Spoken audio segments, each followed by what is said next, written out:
कर्म का फल जरूर मिलता है। जी हाँ दोस्तों, आज का वीडियो का यही विषय है।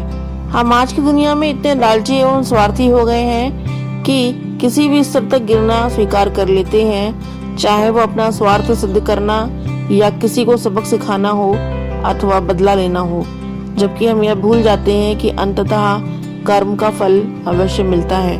तो आज की कहानी इसी विषय पर आधारित है, जिसका शीर्षक है कर्म का फल अवश्य मिलता है।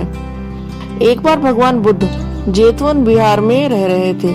भिक्षु चक्षुपाल भगवान से मिलने के लिए आए थे। उनके आगमन के साथ उनकी दिनचर्या, व्यवहार और गुणों की चर्चा भी हुई। भिक्षु चक्षुपाल अंधे थे।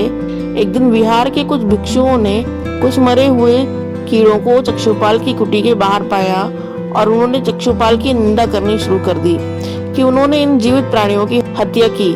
भगवान बुद्ध ने निंदा कर रहे उन भिक्षुओं को बुलाया और पूछा कि क्या तुमने भिक्षुक को कीड़े मारते हुए देखा है? उन्होंने उत्तर दिया नहीं।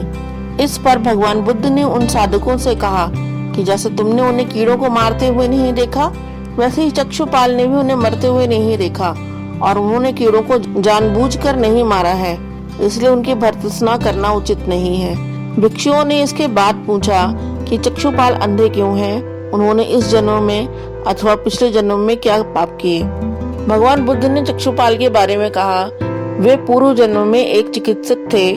एक अंधी स्त्री ने उनसे वादा किया था कि यदि वे उसकी आंखें ठीक कर देंगे तो वह और उसका परिवार उसके दास बन जाएंगे। स्त्री की आंखें ठीक हो गईं, पर उसने दासी बनने के भय से यह मानने से इनकार कर दिया। चिकित्सक को तो पता था उस स्त्री की आंखें ठीक हो गई हैं, वह झूठ बोल रही है। उसे सबक सिखाने के लिए चक्षुपाल ने दूसरी दवा दी। उस दवा से महिला फिर अंधी हो गई। वह कितना ही रोई पीटी, लेकिन चक्षुपाल जरा भी नहीं पसीजा। इस पाप के फलस्वरूप अगले जन्म में चिकित्सक को अंधा बनना पड़ा।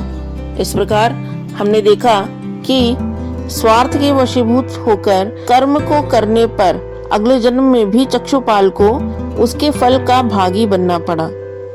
धन्यवाद।